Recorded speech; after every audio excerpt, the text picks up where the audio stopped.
Alright, hello everybody and welcome back. Today we're going to look at the non-artifact, non-land cards in the Science Fallout Precon with Dr. Madison Lee as the commander.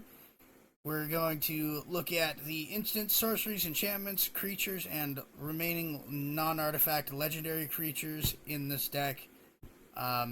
So let's just go ahead and jump right on.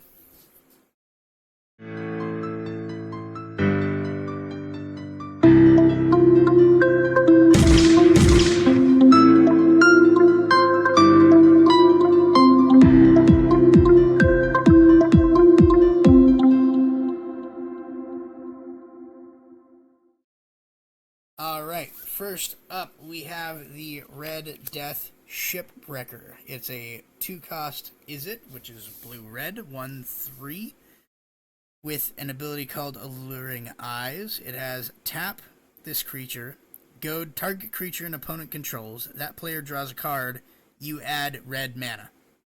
1 red mana. So in essence, you can tap this dude to add 1 mana to your mana pool and goad target creature an opponent controls. But you're also going to have that player draw a card. So,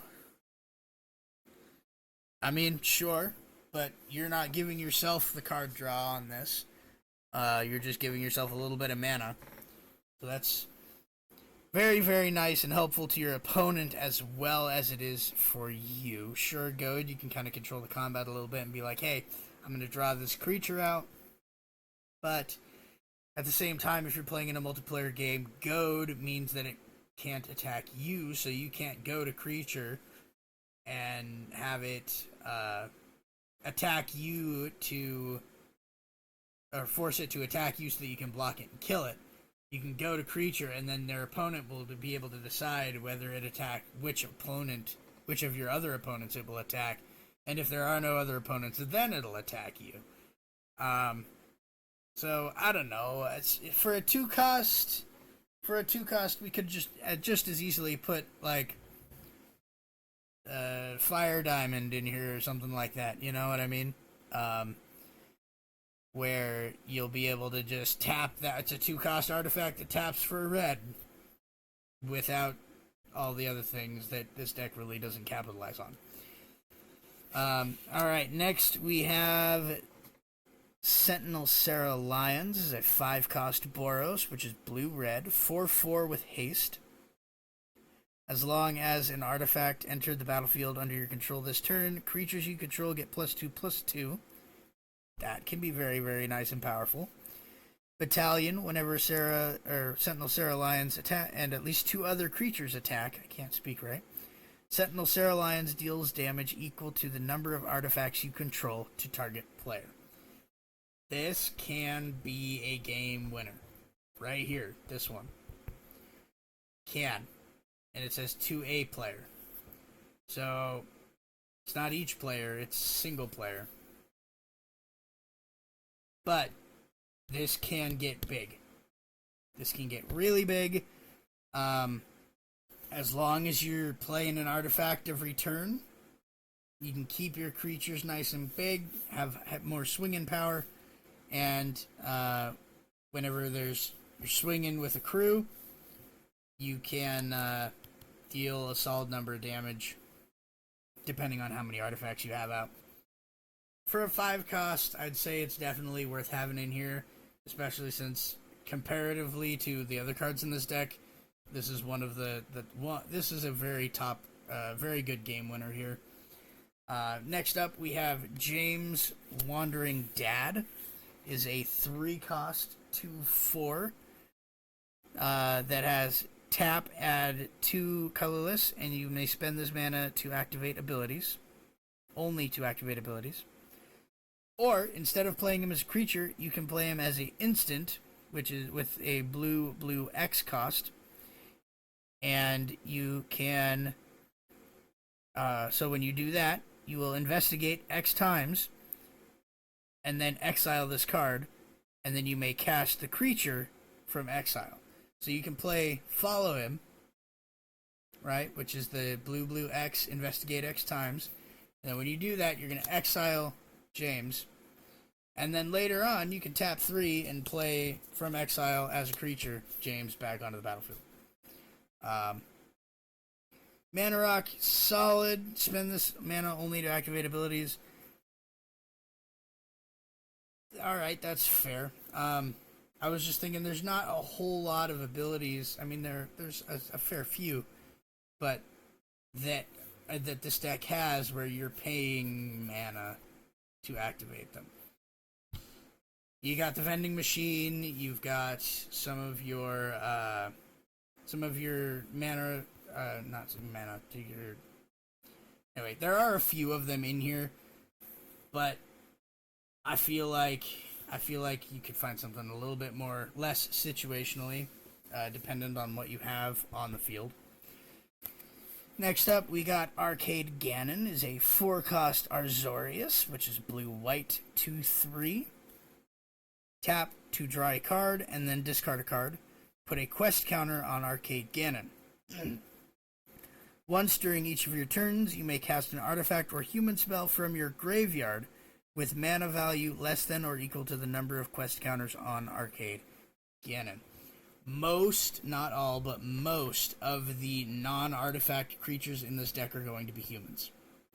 So this guy will allow you to pretty much cast a card from your graveyard once a turn.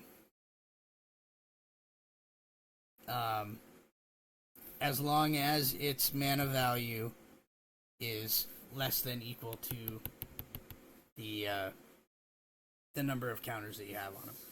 So he's card draw, he's discards, so you're putting cards into your graveyard that you can then bring back with him. Overall, I definitely like him. He kind of lets you keep your hand a little bit fluid, while also allowing you to discard without having to worry about completely losing cards for the rest of the game. Next, we have Elder Owen Lions, which is a 4-cost Azorius again. 3/3 artifacts you control have Ward 1. So Ward 1 is very good protection. It means that if an opponent was going to target it with a spell or ability, they must pay 1 extra colorless in order to trigger that ability. So it gives you a little bit more of a buffer zone on losing your creatures and things. When Elder Owen Lions enters the battlefield or dies, return target artifact card from your graveyard to your hand. So, more artifact from your graveyard. This one goes to your hand, not to the battlefield. You're not casting it, just bounce to your hand. Also good, so whenever your artifact creatures are dying, or your opponent is forcing you to discard cards, or you're discarding your own cards, whatever the case is, you can bounce things back to your hand when either he enters the battlefield or dies. Sean, Father of Synths. This is another amazing card that I feel is sort of wasted on this deck. It's a 5-cost Izzet, which is blue-red, 3/4. Whenever you attack, you may create a tapped and attacking token that is a copy of target attacking legendary creature you control other than Sean, except it's not a legendary and it is a synth artifact creature in addition to its other types. That is a very long sentence. Let's break it down. Whenever you attack, does not specify that Sean has to be attacking. It's just whenever you attack with anything. You may create a tapped and attacking token that is a copy of target attacking legendary creature you control other than Sean. So whenever you attack, if a legendary creature that you control, another legendary, not Sean, is attacking, you can create a token duplicate of that. Except that token is not legendary, so it gets around the legendary rule, and it is a synth artifact creature in addition to its other types. When Sean leaves the battlefield, exile all synth tokens you control. So this can build your legendaries, which will have some of your more powerful and crazy abilities on it, right? But it will also be fairly vulnerable because if Sean gets removed, that bonus disappears because all of those creatures will just get exiled and they'll just be gone. So Sean will tend to be a target whenever he's on the board, because your opponents won't want you to just duplicate all of your. You can duplicate Madison, cast an artifact spell. Now you're getting 6 energy counters every time you cast an artifact spell, and those energy issues that I was talking about earlier just absolutely disappear. So Sean is very powerful, but I suspect will draw board hate almost immediately. But absolutely love him. Feel like he's mildly wasted on this deck. Brotherhood Scribe is a 2-cost white. Now we're out of our legendary creatures here. He's a 1/3. With tap, you get 1 energy counter. Activate only if you control 3 or more artifacts. Whenever you get 1 or more energy counters during your turn, creatures you control get +1/+1 until end of turn. So that's for each instance of energy counters. So if you get 3 energy counters, and then you get 1 energy counters, and then you get 3 energy counters, that will stack. It'll be +1, then it'll be +1, and it'll be +1, so you'll end up with a +3 on all creatures you control. So this can just stack your creatures up really well. And it is also a reliable source of gaining 1 energy. So that is very nice. And also Panharmonicon is whenever an act, that's creatures entering the battlefield. So ignore me because I don't know what I'm talking about in this particular instance. No, I'm kidding, I do. I just corrected myself. I was about to say that Panharmonicon would work with when you tap it, you would get 2, but Panharmonicon only doubles enter the battlefield effects, not activated abilities. So I was mistaken about that. Next up, we got Loyal Apprentice, which is a 2-cost 2/1 with haste and Lieutenant. At the beginning of combat on your turn, if you control your commander, create a 1/1 colorless Thopter artifact creature token with flying. That token gains haste until end of turn. So just beginning of combat, boom, got a 1/1 flying. Pretty simple, as long as you have Madison on field. So I've used that card in a couple of other decks. I really like it in here. Definitely contributes. In a similar sort of a vein, we have Whirler Rogue, which is a 4-cost blue 2/2. When it enters the battlefield, create 2 1/1 colorless Thopter artifact creature tokens with flying. Tap 2 untapped artifacts you control. Target creature can't be blocked this turn. So you create 2 colorless artifacts when he enters the battlefield. And then you tap 2 untapped artifacts. Target creature can't be blocked this turn. So you will be able to use that ability.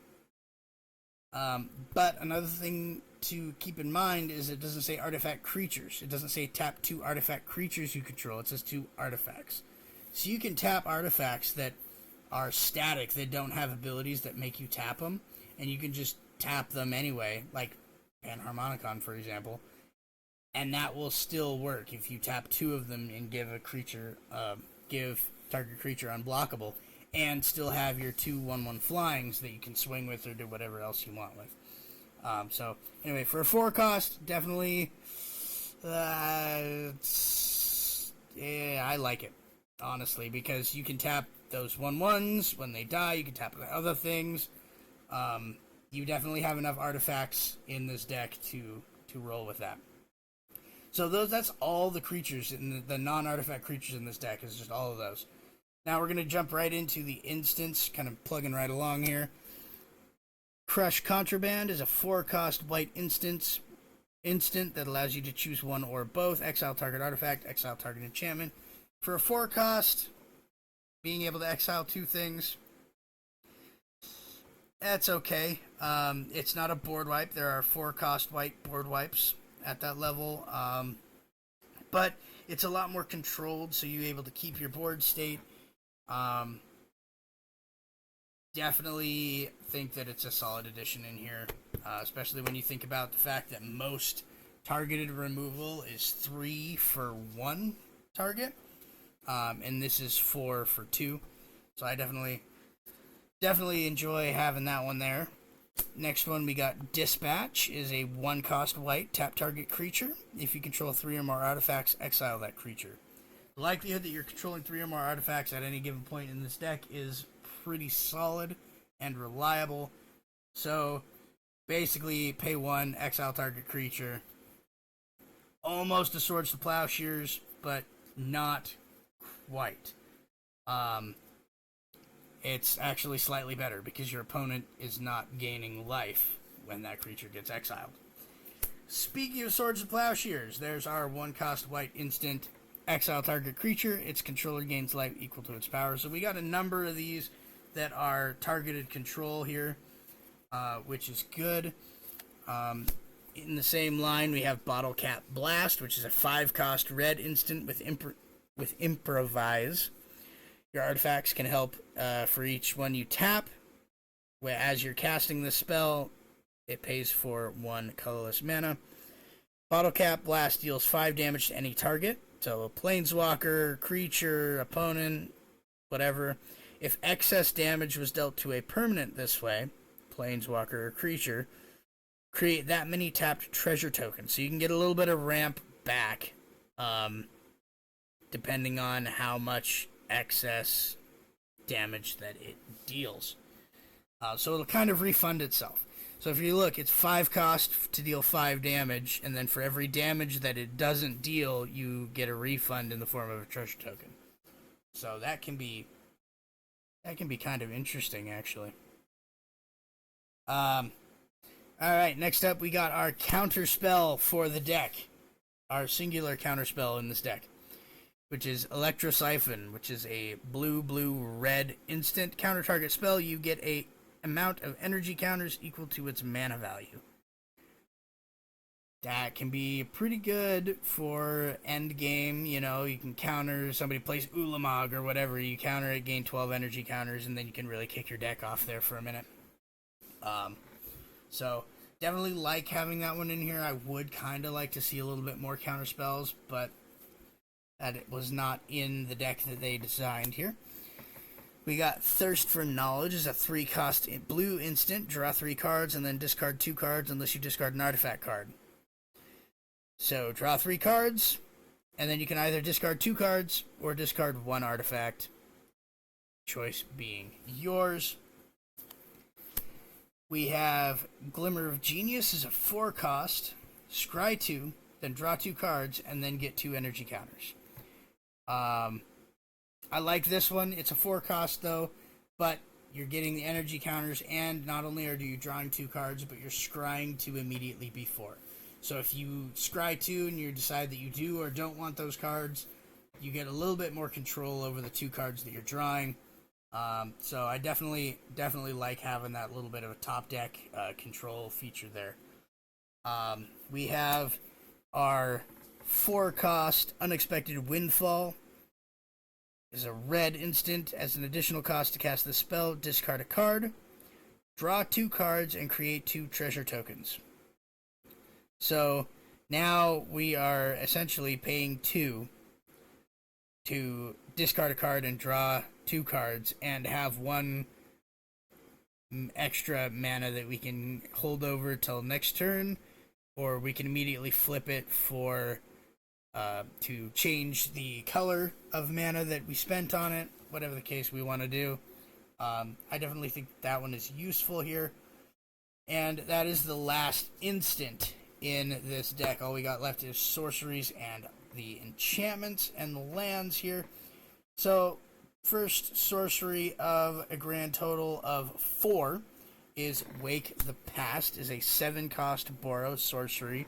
Return all artifact cards from your graveyard to the battlefield. They gain haste until end of turn. This is sort of like Rise of the Dark Realms 4 artifacts that's 1 mana cheaper. They gain haste until end of turn, makes it even better. Basically, everything in your graveyard just bamf back to the library, back to the battlefield, and you can just swing on it. So I really like that card. It is higher on the mana cost, but it is a very good game changer. End of game, boom, I play this and now I go crazy. And all the energy, when you do this, all of those enter the battlefield, gain energy counters, all of those will be firing off too. So I like this card for this deck here. We also have Open the Vaults, which is a 6-cost white sorcery. Return all artifact and enchantment cards from all graveyards onto the battlefield under their owner's control. So this is this is 1 mana less to cast, sorry, not more, than this one over here. But it hits your opponents as well, all artifact and enchantment cards. So you got to keep that in mind. You say you exiled or got rid of a key artifact or enchantment that one of your opponents controls that was causing them their deck to fire off, and you exile it to remove it, and then you're like, all right, here we go. Now I'm going to run right into my end game, and boom, and then that card that you exiled is now back, and you have to deal with it again. So this one, not as good as the other one. Something to keep in mind and be very careful about when you play it. But, I mean, still, overall, that can be pretty powerful. We got Austere Command as a 6-cost. You may choose 2. Destroy all artifacts, destroy all enchantments, destroy all creatures with mana value 3 or less, and destroy all creatures with mana value 4 or greater. So this is the pseudo board wipe in this deck, but it's a little bit more controlled than a board wipe, because you can either destroy all artifacts, all enchantments, all creatures with mana value 3 or less, or 4 or greater. So for a 6-cost, to be able to have a little bit more control over your board wipe, I definitely like having that here. Next up, we have the one with the machine here. Is a 4-cost blue sorcery. Draw cards equal to the highest mana value among artifacts you control. And that highest mana value is, I believe, off the top of my head, I think the highest mana value is 6 on an artifact in this deck. So draw 6 cards for 4 mana. That kind of works out if you have that 6 on field. If you don't, I would consider whether or not you're getting gypped, whether you're getting your full bang for your buck on how many cards you're getting out of it versus how much mana you're putting into it. But that is the last of our sorceries. We have 5 cards, non-land cards left in this deck here. Gonna go through them, hit them real quick. We got Mechanized Production is a 4-cost blue. Enchant artifact you control at the beginning of your upkeep. Create a token that is a copy of enchanted artifact. Then, if you control 8 or more artifacts with the same name as one another, you win the game. So here's a win condition, but it takes 8 turns to fire off.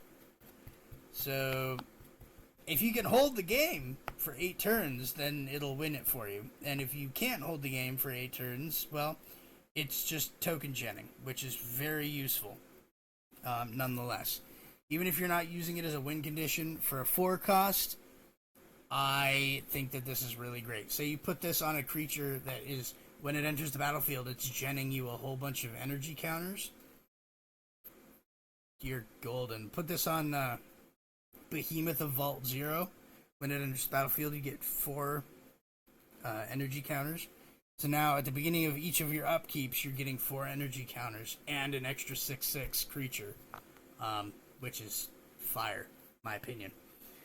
So, the next enchantment that we're going to hit here is Nerd Rage, which is a 3-cost aura.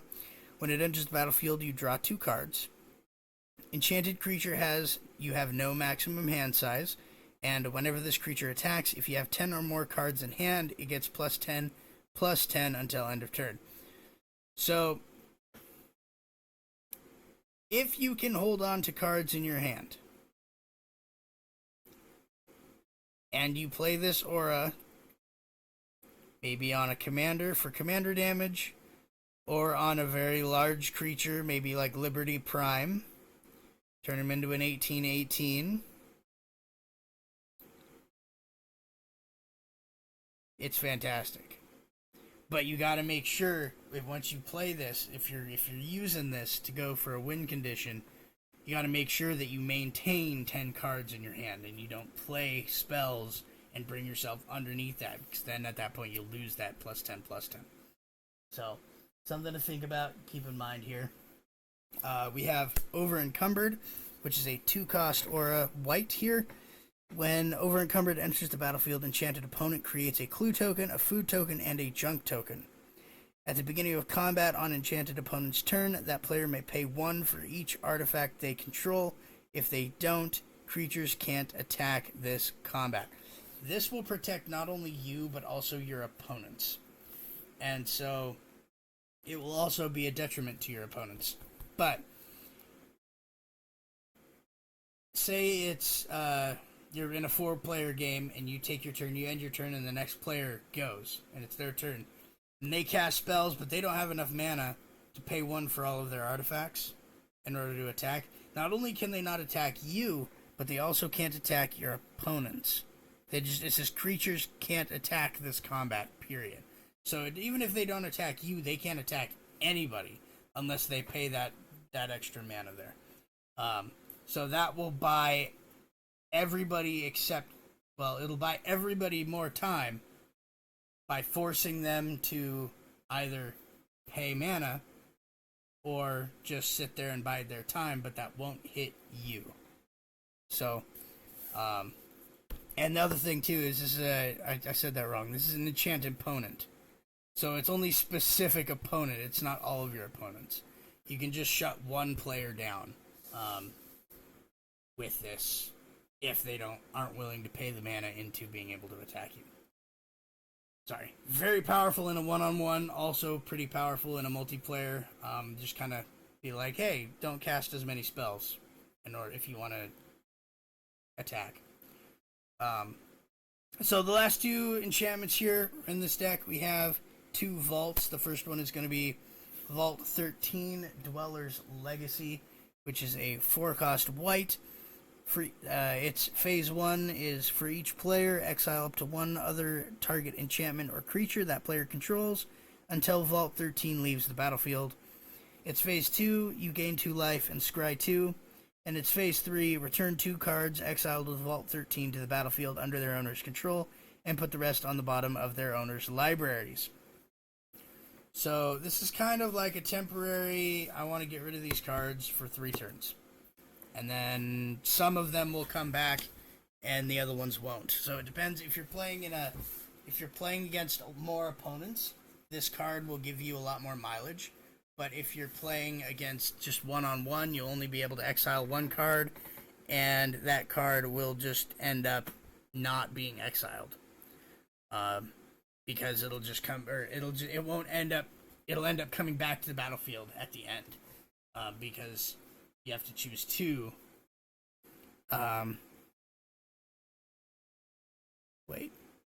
Return 2 cards exiled with this to the battlefield. And so, at least if you're only playing against 1 or 2 opponents, then both cards exiled will end up coming back. So that's situational. Can be helpful to get rid of some creatures, buy you a couple of turns there. But, so the last card, non-land card that we have here, is Vault 117, Sadistic Simulation, which is a blue-red 4-cost, with phases 1 and 2 being tap up to 1 target creature and put a stun counter on it. You gain 2 energy. So 2 energy is good. A stun counter is if this creature would become untapped, you remove the stun counter and don't untap it. So that's good. That gives you 2 extra energy and a little bit of controlling your opponent's board state there. And phase 3, pay any amount of energy. If you paid 1 or more energy this way, shuffle your library and then exile that many cards from the top. You may play one of those cards without paying its mana cost. So you get to free cast something, and the more mana that you spend into it, the more of your library you'll be able to go through and look at, and pick a card out of. So those are the non-land cards of the Madison Lee Fallout Science Precon here. Thanks for watching. In the next video, we'll go ahead and take a look at the lands and then kind of give an overview of this deck here, and wrap it up. But for now, thanks for watching. Like and subscribe. Catch you next time.